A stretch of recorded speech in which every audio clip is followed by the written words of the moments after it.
Hey folks, welcome to another episode of Bench Squat and Dessert. I'm Paul Montgomery, the personal trainer. And I'm Melinda Montgomery, the health coach. And again, we are trying to teach you how to still enjoy food, yet make progress. Sunday afternoon today. You just watched some weird show that I don't even know how your mind's in the right spot for this. First of all, right now. it's one of those shows you can't come in the middle. Okay. You need to start at the beginning. What is the show called? Seven episodes. Let these people know what show this is called. It's called Treadstone. It's Treadstone? Yes. It's based For off... those who like Born Identity, they would know what that means. But if you don't, then it doesn't make any sense to you. So... Hey, there was a scene from Germany, right? Yes. Yeah, there's somebody from Germany that watched one of our episodes. Maybe two nice. of them, actually. So if you're watching this one, hello.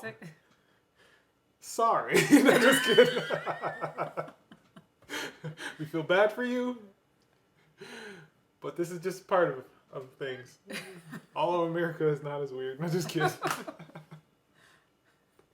Wow. But anyway, the show.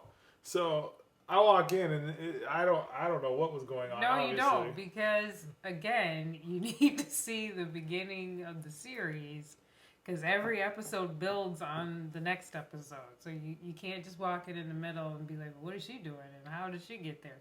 Well, 2 episodes ago, because they don't go necessarily completely in order. Some episodes you see certain people, and then another episode you see another person. Mm-hmm. You have to watch the whole thing all the way through, or it just really...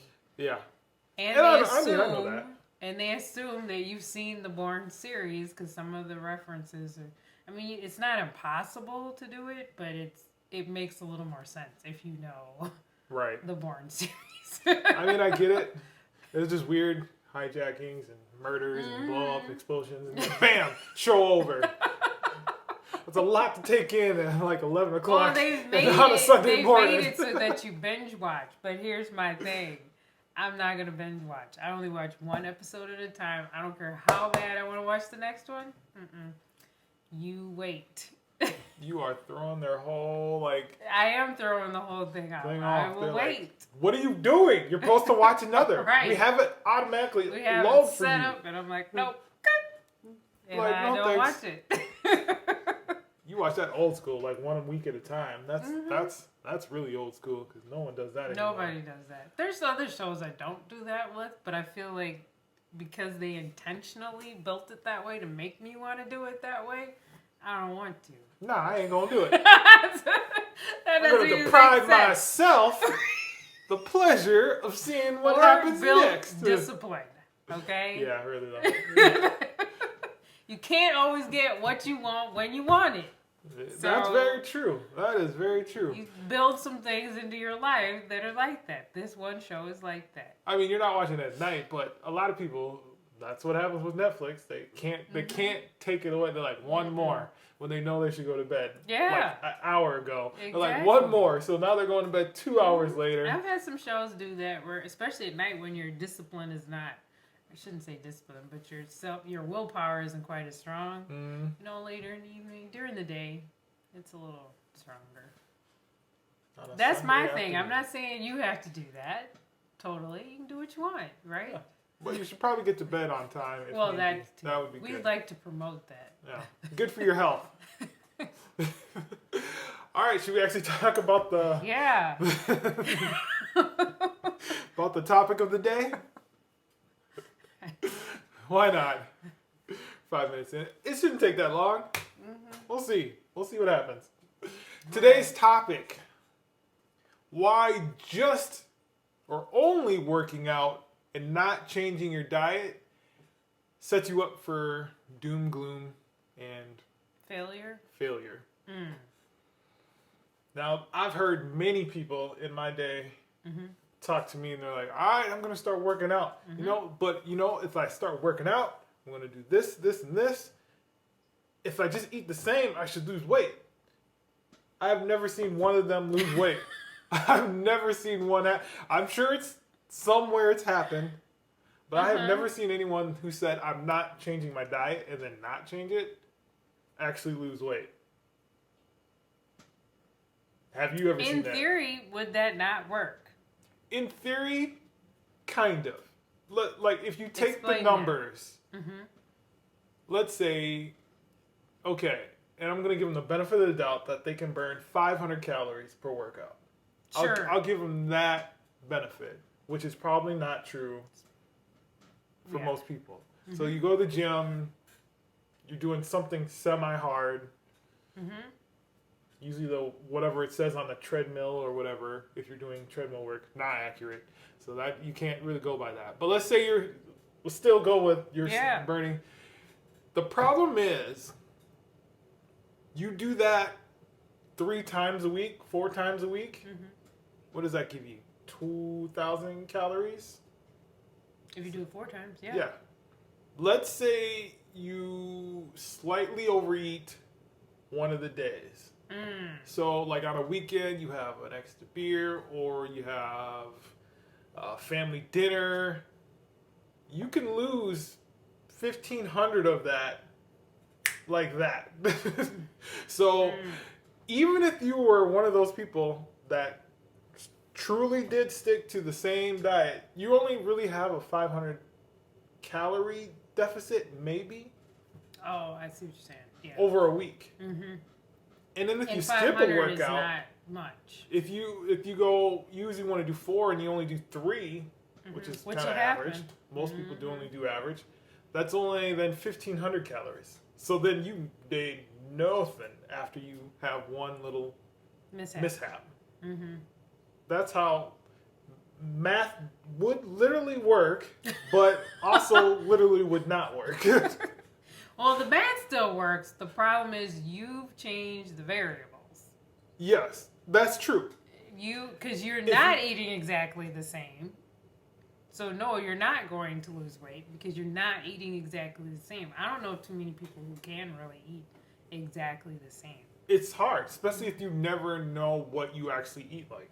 That's true. We all have ebbs and flows in how we eat, and usually poundage. So, I mean, this is the time of the year. Most people eat probably slightly more. Mm-hmm. If you decided, let's say January 1st, I'm working out. Right. You might lose a couple of pounds at first because you probably are going to eat a little less than Thanksgiving and Christmas. Mm-hmm. But there's a good chance you'll go back to your normal habits, whatever they were, after that, after a certain time period. It's just something people do. And most of the time, it's hard to actually eat the same if you start to work out because you get more hungry. You sure do. You get more hungry eating. Exercising. Yeah. So think about this. You try to eat the same. If you are not a person that has a routine or tracks your macros or whatever, how do you know you're eating the same? You don't know. Because you usually just eat based off what you do. Mm-hmm. Or, I'm hungry, so I'm going to eat. Mm-hmm. If you go by those same cues and you start working out, you're going to probably be hungry more often. Well, and part of it, too, is your body knows it's losing calories. And some people will be like, oh, that's just not fair. They're, evolution and how our bodies is. But your body is built, you need to remember, your body is built for survival. So you losing weight, if we're not in a Western culture where there's plenty of food, is not a good thing. That's a bad thing. So your body is going, oh, hey, we just lost energy. We need to make them eat more. We need to, their body doesn't, in your brain and your body doesn't understand, oh, I'm doing this intentionally. Don't turn that system on. Oh, okay. That's not what your body's going to do. Your body's going to go back into its mode and say, oh, she's exercising. She lost calories. We're going to need to make her eat more calories now. So your body will do that to you.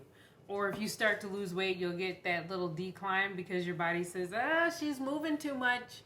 Tell her to sit down. Yes. And so it'll make you want to sit down and if you're not tracking it, you're not tracking your food, you're not tracking your activity, you're not going to know that you're slowed down or that you're eating more. It's very difficult for you to gauge that just going by, oh, it feels like I'm eating less. That's hard to gauge. Feels don't get you results. Let's be honest. There's two things you said there. One, yes, you don't know if you don't track. You won't know if you're more hungry or less hungry than you were before. Most likely, you'll be more hungry. Yeah. The second thing you mentioned was that, again, our bodies tend to slow us down because it wants to stay where we are. So you will sit down more. Like, that is a real thing that you won't be, unless you intentionally think of or track. Intentionally be moving. There's no way of you necessarily Naturally knowing that that's going to happen. You go from, I get up to I'll just sit here for another half hour. I'm chill. Like, I don't want to get up. That's a real thing. As you lose weight, your body tries to fight it. Will try to fight you. And that's not bad. I mean, people don't feel bad because your bodies do that and get mad about your body. Oh, your body is just so... The body is built. You just need to reframe it in your mind. The body is built for survival. It's not built for you to, you know, for a Western culture where there's ample food. You don't have to move if you don't want to. Even when you get sick, your body slows you down because when you're not using all that energy and you're not moving around, it allows you to heal. We're okay with it when it does that, but when we want to lose weight and stuff, then we get mad at our bodies. It's like, no, don't get mad. Just understand your body's doing what it's supposed to do. It's keeping you alive. That is its whole purpose, is to try to get you to stay alive. To sustain you. Exactly. And that's weight not loss a bad is a threat. thing. Yeah. But just know what could happen so that you can combat it, is what Paul is exactly trying to help you understand. Now, if you're really obese, it'll be probably a lot easier to lose weight at first than someone that's like, I really want to lose those last 5 or 10 pounds. When you're trying to only lose 5 to 10 pounds, your body's really trying to fight that. It will fight hard. It's going to take some time. And that's when you need to be more accurate than ever. Because you have to literally... There's no guessing at that point. You have to trick your own mind. Yeah, exactly. There's no guessing. You need something that's monitoring. Like we said, get your tracker or activity tracker.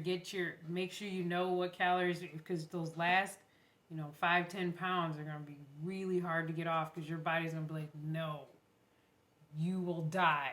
And you have to tell your body, no, there's plenty of food. I'm just eating less. Right. I just want to look good on the beach. Trust me. I just want to feel good. You're okay. But you won't know that unless you're tracking it. So. Exactly. You have to find a way. And people will be like, I don't want to track. I was like, you have to figure out what... If you really want this, you're going to have to put some work in. So you have to decide...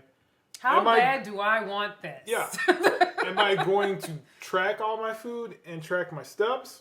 Or am I going to try to follow like a certain eating plan where I eat similar foods at the same time? Like when you're getting to the point where I can't lose weight, whatever step you're on, you're going to have to do one of the two. Like either I eat this each week until I can't lose weight again, then I have to tweak it, or you have to track so you know you're on track. Track to stay on track. Yes. That's simple. So if you're little on the... If you're one of those people who doesn't have to eat something new and exciting every single day, then yeah, you can plan a menu and say, okay, this menu is 1,500 calories. I'm going to eat this, all through the week, and you're all lined up, and you don't, you can't veer off the path. You need to stay on the path. Or if you're like, well, I don't know what I'm going to eat during the day, I just like having the freedom to eat, then yeah, you're going to have to track what you eat. You're going to have to get your calorie counting app, know your macros, and plug all that stuff in every time you eat if you want to get that little bit off. But it depends on how important it is to you. Again, the more accurate, you have to be more accurate for when you're closer to that goal weight. Again, if you're just really need to lose some weight, like you got 50, 100 pounds to go, eating healthy, adding some vegetables should do it. Yeah, and you'll moving. see some loss. You should see loss. But you still have to eat less. So Yes. you have to figure out what you're eating now. The best way to do that is to have more vegetables, water, that will help you feel fuller, and then you will eat less. It's the same thing, basically. When people say, oh, do this, eat fruits and vegetables, drink water, it's basically so you don't feel hungry and don't need to track.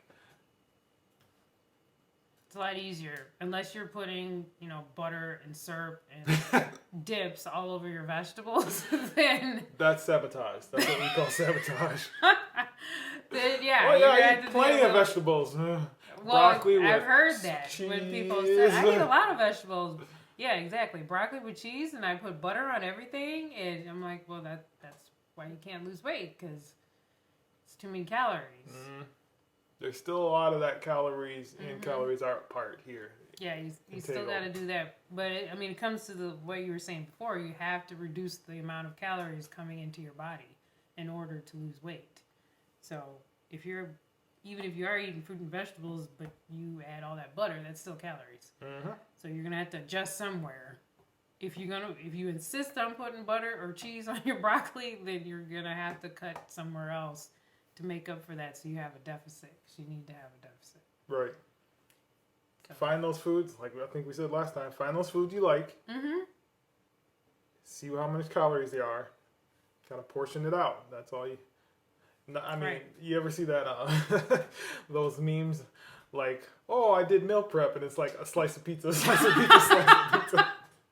Yeah, it's like that. Yeah, you can't do that. I guess technically, you might be able to. Well, you know how much you have. True. If you adjust your calories, you can. Maybe they usually have 3 slices and they only have 1. Huh? That's true. You cut down the calories quite a bit. I wouldn't suggest going that way, but I do for like beginner people who are totally not used to eating healthy food at all. Just cut what you eat in half. Let's just go there, because you just need to not eat that quantity, period. Right. Anymore. So just take at least you enjoy what you eat. You're just not eating as much. So, when you're on that first level and you're really, and most of the time they're like super over, weight. But, why torture yourself and say, you know what, I'm just going to eat lettuce and cabbage. The extremeness is just... That's going to hurt. Yeah, that's going to hurt a lot, and you're not going to stick to it. So let's just cut the quantity, and then we'll work on quality. Slowly work our way to quality. So. And mix and match, man. Like, oh, I only like, breaded chicken strips. Yes. Throw a couple of grilled in there and just eat those first real fast. You'll start to get used to the taste. Like, you can get used to things if you mix it in instead of saying, I only have grilled, can't ever have this ever again. It's like, you can have a little both. You sure can. That saves you calories. You don't feel totally deprived because you had some. So. Right. Because there's pleasure to food too. So let's not even try to pretend like there's not those folks out there that, just make the switch. That's not how that works. The thing I hate the most that's not how that works. Is people that, I shouldn't say hate, but the thing that perturbs me the most are like fitness people who have done this for like 10, 20 years saying you need to eat like super clean. I was like, I'm guessing you didn't just go there. You had a transformation from, you may have always been fit, but you slowly do better year by year. Like, you don't go from here to here unless there's some major crisis like if in you your have life. a heart attack or a stroke. But let's try to get before that. Oh, for sure. So then you're not forced to make that extreme change. That's what I like to tell people. I'm like, we don't need to make an extreme change. Unless your numbers or, your cholesterol is high and all that stuff, then we might have to move a little bit faster. But don't wait for the heart attack to tell you to eat healthy. Yeah. Just, you can do it the slower way if you do it before. And then it's not nearly as painful. It's just kind of getting your mind ready for it. Because I've watched 600 Pound Life, Man, before that and is a after. show. Man, you watch that show so much. I do, but it's just interesting because people just forget that this is just as much psychological as it is physically eating. It's not about, well, why don't you just eat less? Mm-hmm. It's like, no, because food becomes many things for many people. And Right. if it's your comfort and it's your pleasure, and you kind of, burn this path into your brain of how food should taste, and then you go over here and taste broccoli, and you don't really eat broccoli. It's Exactly. hard. There's a lot of mental and emotional Mm-hmm. thing. This goes with like almost everything though. Like if we know the path to many things. Sure We would do. all be fit millionaires. I know. Based on what we know to do. Like, oh, you want to make money? You need to, Mm-hmm. do a business or put this much in the Set bank. something up, right? Have a budget. We buy off emotion. We eat off emotion. Mm-hmm. I'm not saying you shouldn't, but, Just realize that and try to find a balance adjust somewhere there. accordingly. That's all. So to get back, I went way off. Sorry, we y'all. kind of went on a tangent. But that's Sorry, all right. y'all. But You this is started important it. as far as exercise. So again, exercise. I would advise not to only exercise to lose weight. Mm-hmm. I would have your mind frame of I need to change both because you're most likely overweight because of the eating than you are because of the inactivity. Mm-hmm. That would be my guess. I would agree. So do both. Get that mind right. Don't try to find the shortcut or the one you like better. You need both. Mm-hmm. That was not bad. Just a little tangent, but we got back. Yeah. Do what you need to do. Do both. Mm-hmm. Most importantly, do both. Mm-hmm. All right, that is it for this episode. I think it's number 7 I have written. I don't usually put the number just in case I'm wrong, but Yeah, I threw it in there. that's all right. You can just put in parentheses. Yeah. Until next time, peace. See ya.